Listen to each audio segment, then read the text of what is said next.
Need some help finding some edge in the prop market? Check out the Props AI tool on the LineStar app. It's a one-stop shop for all the information you need to make smarter bets. Download the LineStar app today. Welcome to the NBA Prop Show presented by LineStar, your top NBA player prop bets for today on Underdog, Sleeper, Chalkboard, and Parlay Play. Alongside my co-host, Tyler Wiemann, I'm Shannon Sommerville. Tyler rocking the San Diego Padres hat. Tyler, who do you think is going to end up with the Juan Soto at the end of the day? I hope it's not the Red Sox, because good old Soto sweepstakes. The Soto sweepstakes are heating up. I'm just interested that it's likely he's going to stay on the East Coast. I thought that's interesting. It looks like it's either Red Sox, Blue Jays, or Mets to me. Yeah, I think it might be the Mets. That's my prediction here. Sad to see him there is some talk that the Mets overpaid to make Boris happy, who is Soto's client. Right. And there was a little bit of a, hey, we'll overpay him a little bit, but you give us information on what we need to do to get Soto. Well, I'm just going to be sad to see if he ends up leaving the Yankees. I don't know if they can get that deal done for the Yankees. I think he's going to end up with the New York Mets, but we will see. It would be a nice Christmas present to me. I'm just saying if, Juan Soto decides to end up with the Yankees, but I don't know if that's feasible. But you know what? You know what is feasible? Going 3-0 in our prop bets. We were so close yesterday. In our prop bets, we were 2-1, and one of them just missed. Keegan Murray under 12.5 points. He finished with 13. So the hook got us yesterday. He was told, like 20 seconds after he hit the last shot to make us lose too. Brutal. And what's kind of funny is yesterday I accidentally, on my underdog slip for the show, I accidentally put higher on that. So I actually technically was 3-0 yesterday because I woke up this morning. I was like, wait a second. Oh, I put in higher instead of lower on that on underdog. So I failed up yesterday. But you know what? Mm-hmm. Sorry to all of you guys who got hosed on that Keegan Murray one. We got hosed as well. But, well, not really because I messed it up. But a good day for us on the other ones. Yeah, he just got hot in the second half, hit a couple threes right when the second half started, and that was so much for us.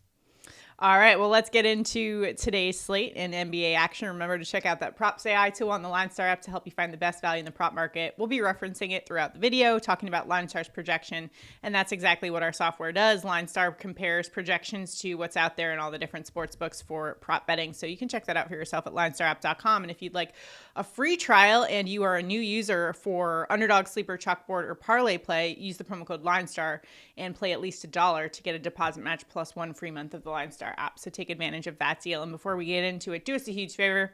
Like this video, subscribe to the channel, comment below. It is the holiday season. We're in the giving spirit. It helps us out on YouTube, but it also helps you out. Hopefully we can finally go 3-0 today and give out $50. The money gun is sitting here waiting to be fired. We're locked and loaded and ready to go. So let's get after it. We're going to start things off with Philadelphia Sixers big man Guerschon Yabusele over 7 rebounds. This has bumped up to 7.5. That's fine. We still like the over. LineStar's projection for Yabusele is 8.9, consensus around 7.5, but he's been over 3 of the last 5. And here the deal is that the Sixers are injury plagued. No Joel Embiid, no Paul George, no Kyle Lowry, no Andre Drummond.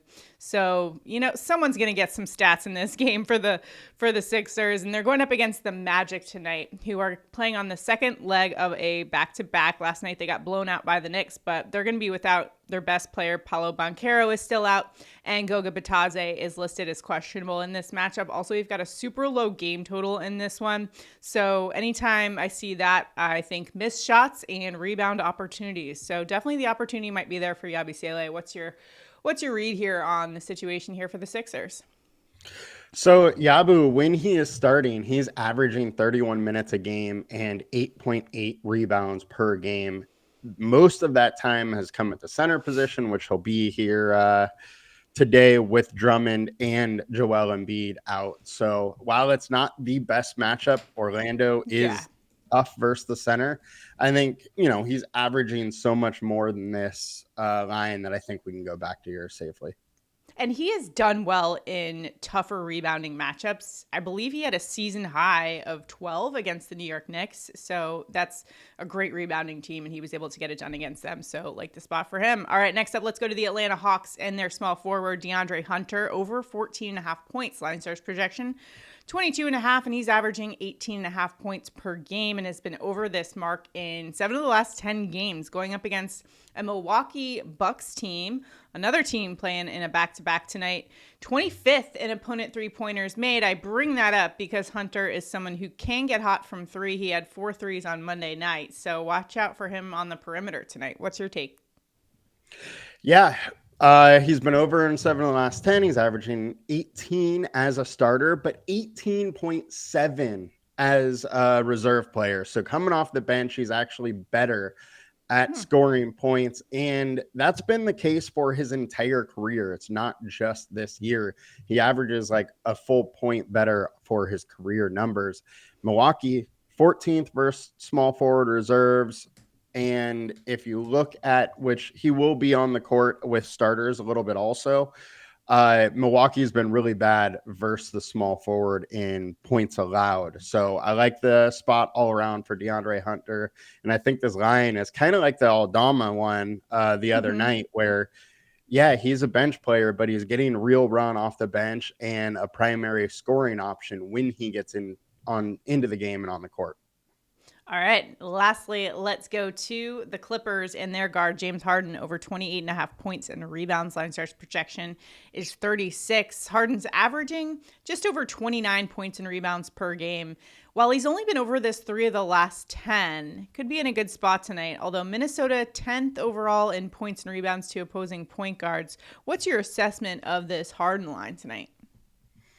Harden has just been insane lately. He is averaging 34.4 points plus rebounds over the last 5 games. Minnesota over the last 10 games is 29th versus the point guard. So while typically it's not the best spot for point guards, lately it has been. Minnesota's been giving it up to the point guards, and it's a top scoring spot on the slate. And I mean, he's been averaging over 28 over the last 5. So I like it. Yeah. So Harden in a good spot for tonight. You could also go over if you'd rather go over on points, because he can go over that on points alone. Let's be honest. We know he could put up. He's been averaging 28.8 over the last 5 games. Like he's been filling the bucket. Yeah, that's for sure. All right. And Tyler, I do have to report back on my Anthony Edwards prop. Finally didn't hit on Monday night. I took it myself. We didn't give it out on the show for our show, but like finally he had 1 3-pointer. I feel like that was one that he had been over 15 of 20 games this season. I still wouldn't mind it tonight though. I don't know. I haven't looked into it too much, but that's been definitely a moneymaker this season has been Anthony Edwards from the 3-point line. Although I think teams are starting to kind of defend against it a little bit more. So maybe regression is in his future for that one, but I might still bet that tonight for my own personal ones. But for tonight, our official LineStar picks, we're going Guerschon, Yabusele over 7 rebounds, DeAndre Hunter over 14.5 points, and James Harden over 28.5 points and rebounds. And, I got to talk about my Knicks so that those who are playing the drinking game, if I talk about the Knicks, the Georgia Bulldogs, or what is it, the Jets? Is that what the rules are? Then they could, I just wanted to give everybody, make sure that everyone that's playing that drinking game can go ahead and we got to throw the Yankees in there too, which why not? We did start off with Juan Soto, so we're just hitting all of them, just make sure everyone is enjoying that. But yeah, I mean, everybody's relevant right now. We got to talk Juan Soto for the Yankees. The Knicks just won. They advanced in the in-season tournament. Big win over the Magic. By the way, another thing about the Magic that they're terrible on the road. Their road splits, they're 6-8 on the all of their losses this season have come on the road. So just something interesting to point out. But what are my other teams? Georgia Bulldog in the college football playoffs. We're playing in the SEC championship game on Sunday. You're just nailing them all. The Jets are just, we don't even want to talk about them, but you know what? We can talk about like who's going to coach them next year. Maybe, I don't know. Tyler, what do you about got? What we need a drinking your game for boy you Aaron too. Rodgers spending his time making a Netflix I show saw instead that. of quarterbacking? Yeah, I did see that. I'll watch. It's an interesting dude. Yeah. I don't know, but I wish. Yeah, I just wish the Jets were a better football team right now. That's definitely been a disappointing one for me this season. But thank God for the Georgia Bulldogs. Hopefully they can come through for me. They did nab their spot in the playoff. So we'll see what happens this weekend in the SEC championship game going up against the Texas Longhorns. Don't love the Bulldog spot this weekend, to be completely honest with you, Tyler. They came off an 8 overtime win over Georgia Tech. I've never played in an 8 overtime game, but I imagine that takes a lot out of a person. I don't know. Just guessing with that one. But if anyone can get him to be dialed back in, I guess it's Kirby Smart. Been there before. So any thoughts on that SEC championship game? I know you're not as avid a college football viewer as I am, but I haven't really been paying too much attention, following all the other sports and racing a toddler. It's hard to keep up on college also. During the fall, it's like no social life. We watch football every single day. The amount of hours I spend on the couch is embarrassing. But, we got to do it for the show here, for the content. And hopefully we keep crushing those prop bets. So I'll try to come out with some college football props a little bit later this week. For those of you guys that are watching some championship football games over the weekend, should be an interesting weekend. And good luck in all of your prop betting endeavors for today. If you've got any locks for us in NBA action tonight, we want to hear from you guys. We're trying to help each other out and beat the books. If you've got any great trends that you've noticed too, I'd love to hear that. Any trends that you are making bank on this season, drop them in the comments. Let's help each other out and beat the books. Good luck, everybody. We'll see you next time.